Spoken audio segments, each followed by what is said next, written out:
तर राज्यभरात आणि सगळीकडेच पाऊस पाणी कसा आहे त्या संदर्भातल्या काही टॉप 9 आपण बातम्या बघूयात।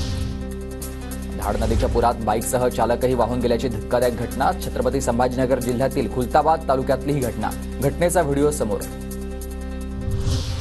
संभाजीनगरच्या फुलंब्री तालुक्यातील 45 वर्षीय व्यक्ती पुरात वाहून गेली। शेवता गावामध्ये नदीला आलेल्या पुरात 45 वर्षीय व्यक्ती वाहून गेल्याची घटना।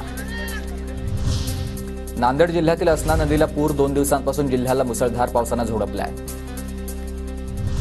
बीडच्या परळीमधील सरस्वती नदीला पूर। नदीच्या पुराचं पाणी अनेकांच्या घरांमध्ये शिरलं। 2 दिवसांपासून सुरू असलेल्या पावसामुळे तालुक्यात नदी नाले तुडुंब भरले। जायकवाडी धरण 89.33% भरलं। माजलगाव धरणासाठी उजव्या कालव्यातून 500 क्युसेकनं पाण्याचा विसर्ग। पालकमंत्री अब्दुल सत्तार यांच्याकडून जायकवाडी धरणाची पाहणी। जायकवाडीतून पाणी सोडण्याबाबत आज निर्णय होण्याची शक्यता। मुसळमधील जामनेर तोंडापूर मध्यम प्रकल्प 100% भरलाय। मुसळधार पावसामुळे प्रकल्प 100% भरलं। तोंडापूर परिसरामधील शेतकऱ्यांच्या सिंचनाचा आणि पिण्याच्या पाण्याचा प्रश्न मिटला। हातनूर धरणाचे 41 पैकी 20 दरवाजे पूर्ण उघडले। धरणामधून आता 97,046 क्युसेक विसर्ग पाण्याचा सुरू झालाय।